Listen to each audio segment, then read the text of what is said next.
मैं डॉक्टर रामा यादव, कल्याण college Bhilai, Hemchand university दुर्ग Chhattisgarh, inclusive education के unit 5 का एक चैप्टर है लाइजनिंग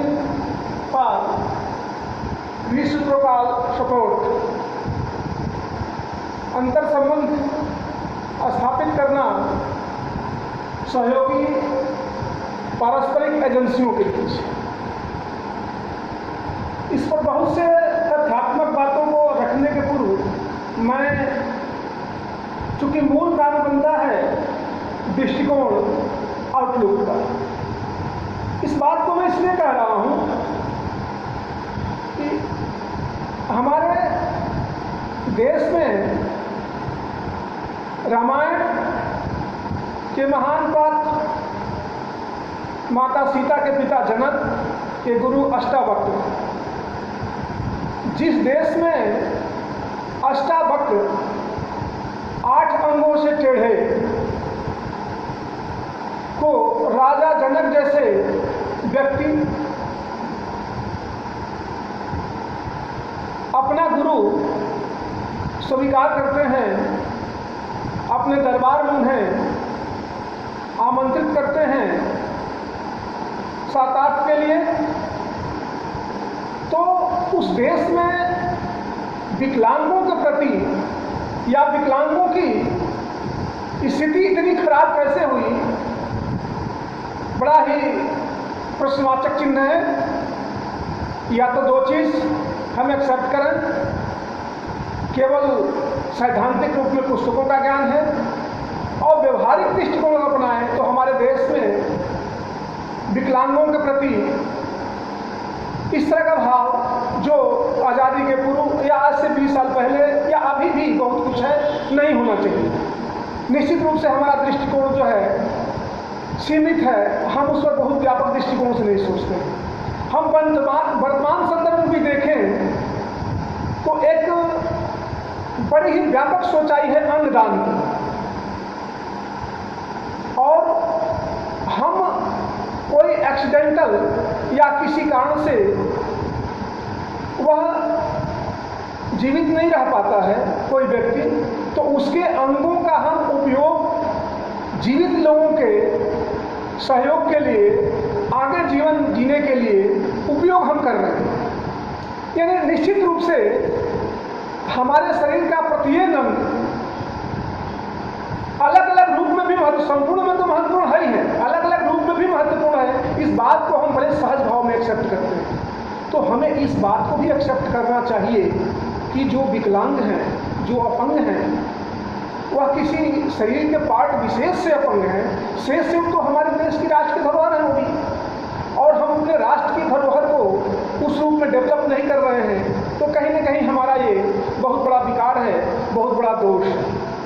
मैं पुनः आता हूँ मूल बात पर। मेरा कहना है कि विकलांगों की ज़रूरतें क्या हैं। ज़रूरत में मुख्य रूप से देखा जाए तो जीवन रक्षा, डेवलपमेंट विकास, आत्मविश्वास, सेल्फ कॉन्फिडेंस को उनका अंदर विचार डेवलप किए जाए, इकोनॉमिकल जो है सपोर्ट मिले, इकोनॉमिकल डिपेंडेंसी उनके अंदर आए, और पुनर्वास की बातें आती हैं।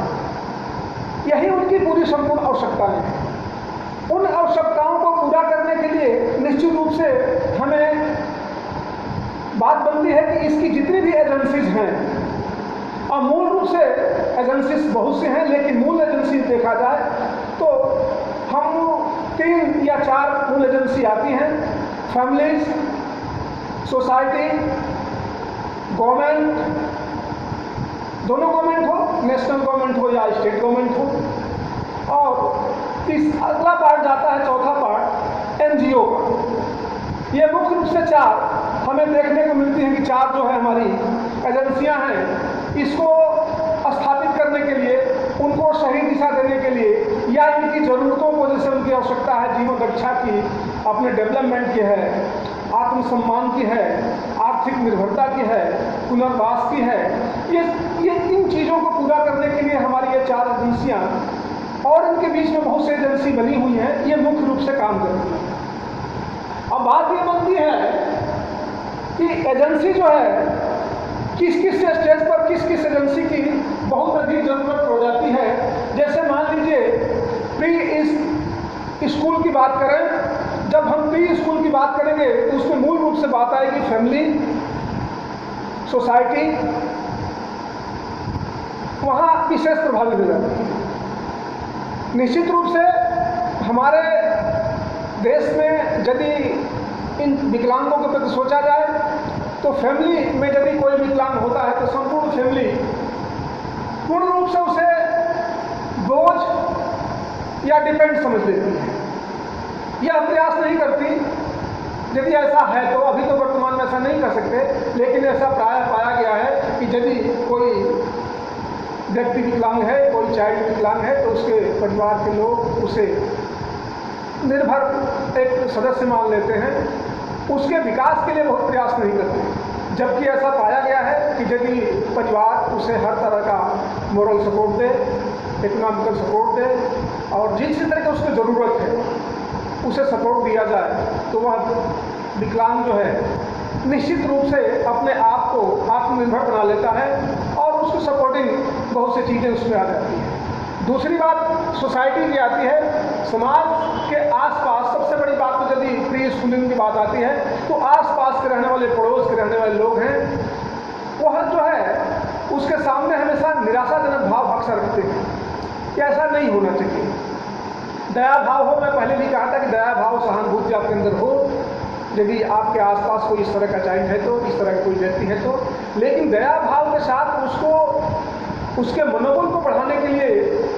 कि तुम्हारे पास बहुत सी चीज़ें हैं, तुम्हारा एक जो है विकार कहीं से है तो दूसरी तुम्हारी संभावनाएं अपार असीमित पड़ी हुई हैं और उसे डेवलप किया जा सकता है। और उसके लिए जितना भी हो सके मौखिक रूप से हो, शारीरिक रूप से हो और अन्य भी यदि आपके पास आर्थिक और दूसरे तरह की मदद हो सके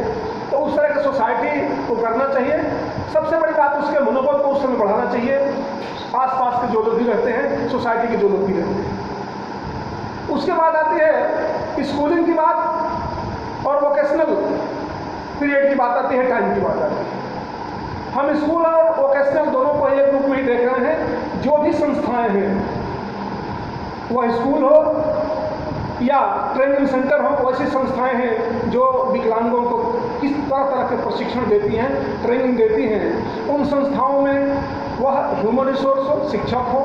या सहपाठी हो या उसमें जो है फिजिकल रिसोर्स हो, वो सारे रिसोर्स का यदि उनके विकास में, उनके डेवलपमेंट में सहयोग किया जाता है, सपोर्ट किया जाता है तो निश्चित रूप से जहाँ तक मैं उम्मीद करता हूँ कि विकलांगों के लिए हित में होगा। अगली बात बनती है गवर्नमेंट की। गवर्नमेंट विभिन्न जो है रिपोर्टों के आधार पर जो विकलांगों के प्रति तरह तरह की कमेटियाँ बनी है, राममूर्ति से लेकर जितनी कमेटियों का नाम लेते हैं आज भी बहुत से समितियाँ उसके लिए काम करती हैं और उसको सपोर्ट करती हैं। इन सारी समितियों के द्वारा बहुत से एजेंसीज तैयार की गई हैं, वो डिस्ट्रिक्ट स्तर पर भी हो, स्टेट स्तर पर है और जो है आपके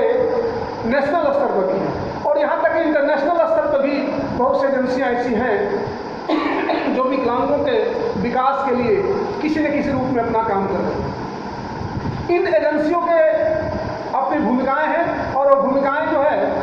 अपने तरीके से काम कर रही हैं और उसमें बहुत कुछ में बैरियर्स भी होते हैं, लेकिन बैरियर्स को मैं बात करके मैं इस बात को रखूँगा कि वह एजेंसी डिस्ट्रिक्ट लेवल पर हो, चाहे विकास खंड लेवल पर हो या जो है आपके स्टेट लेवल पर हो या नेशनल लेवल पर हो या इंटरनेशनल लेवल पर हो, अपने काम कर रही हैं और इनके डेवलपमेंट जो विकास कर रही हैं, इसमें दो राय नहीं है। इसके अतिरिक्त जो है NGO बहुत से ऐसे संस्थान हैं और बहुत से ऐसे गवर्नमेंट के और प्राइवेट जो है बहुत से ऐसे मैंने आपकी सोसाइटीज़ हैं, नॉन जो गवर्नमेंट एजेंसीज हैं, NGO से कहते हैं, जो स्वयं जो है सभी संस्थाएं हैं, वो किसी कंपनी के माध्यम से हो या किसी पूंजीपति के माध्यम से हो या किसी सोसाइटी के समाज सेवियों की तरफ से स्थापित की गई हो। ये भी एजेंसियां कहीं न कहीं किसी न किसी रूप में इनके विकास के लिए, इनके सहयोग के लिए काम करती हैं। पारस्परिक सहयोग की, अंतर संबंध की। यदि बड़ी सीधी सी बात है, कहावत है वो आम के जैसे, एक था लंगड़ा एक था लूला, एक था लंगड़ा एक था अंधा, तो जब दोनों मिल गए, लंगड़ा अपने आप में किसी कार्य की सिद्धि नहीं कर पाता था, तो उसके लिए अंधे के कंधे पर लंगड़ा बैठ गया, और आम तोड़ने की कहानी आती है या जाम तोड़ने की कहानी आती है। ये कहीं ना कहीं ये साबित करता है कि यदि जो दो अनुपयोगी दिखने वाली चीज़ें, जिसको अनुपयोगी तो कोई चीज़ होती नहीं दुनिया में, लेकिन जो अलग अलग रूप में कार्य कर रही हैं, तो हो सकता है कि उनकी शक्ति, उसकी स्ट्रेंथ उतनी रूप में प्रभावी में काम करती हो। इस कहानी से हमें सीख लेना चाहिए कि यदि हम दो एजेंसियां आपस में, या अन्य एजेंसियां, उनके विकास में जितनी भी एजेंसियां हैं, वो एजेंसियां यदि आपस में अंतर संबंधित होती हैं, उनकी लाइजनिंग की जाती है, और लाइजनिंग करके उस तरह का प्लान बनाती है, इस तरह सहयोग बनाती है कि किस किस स्टेज में, किस किस टाइम में, किस किस तरह की चीज़ें जो है, कौन कौन सी एजेंसी जो है कब कब बहुत महत्वपूर्ण हो जाएगी, और ऐसा करने से उनका और अधिक डेवलपमेंट होगा। तो यह जो है लाइजनिंग काम जो होगा, परस्पर अंतर संबंधों की बात होगी, परस्पर सहयोग की बात होगी, और यह बहुत बड़ी महत्वपूर्ण भूमिका हो जाएगी। इसलिए ज़रूरी है कि वो नेशनल स्तर की एजेंसी हो, इंटरनेशनल स्तर की एजेंसी हो, या लोकल संस्थाएं हो, या एनजीओ हो, या गवर्नमेंट द्वारा डीआरसी है, पीडब्ल्यूडी है, डीडीआर है, डीडीआरसीएस है, डीडीआरएस है, या एसएसए है, डीईपी है, जो भी एजेंसियां काम कर रही हैं गवर्नमेंट के द्वारा स्थापित हैं, या एनजीओ द्वारा जो स्थापित एजेंसियां हैं, साथ ही साथ स्कूल है, वोकेशनल संस्थान है, सोसाइटी के जो और जो प्रबुद्ध वर्ग है, जो इस तरह की सेवाएं देना चाहते हैं, चाहे इस तरह के लाभ के नीचे इनका विकास के प्रति चिंतित हैं कि राष्ट्र में इनकी पूरी जो है पूर्ण सहभागिता सुनिश्चित की जाए। तो सारी एजेंसियां यदि एक प्लेटफार्म पर आकर कभी कभी और ज़रूरत के अनुसार अपने एक दूसरे के संबंधित होने का, एक दूसरे के सहयोग करने का, और एक दूसरे के साथ मिलकर यदि प्लानिंग करती हैं, तो निश्चित रूप से लंगड़े और जो है अंधे से फल प्राप्ति, जो आम तोड़ने और जाम तोड़ने की कहानी, वो पूरा होती है और उद्देश्य की पूर्ति हो जाती है। साथ ही साथ पुनर्वास की भी बातें थोड़ी सी मैं करूँगा कि पुनर्वास जो है इनके लिए गवर्नमेंट की तरफ से भी विकलांगों के लिए दुकानों का आवंटन से लेकर के, उनके आवास आवंटन से लेकर के, और तरह तरह की चीज़ें जो है उनको जीवन को सुरक्षित स्थापित करने के लिए और उनका भरपूर राष्ट्र में उपयोग करने के लिए तरह तरह के प्रयास किए जा रहे हैं। ज़रूरत है इन्हें अंतर संबंधित करने का, एक प्लेटफार्म पर कहीं ना कहीं आकर के इन्हें सोचने का। यही जो है लाइजनिंग और इस चित्रोकाल की जो विशेष बात होगी, इस पर मैं विचार रख रहा हूँ। धन्यवाद। जय भारत।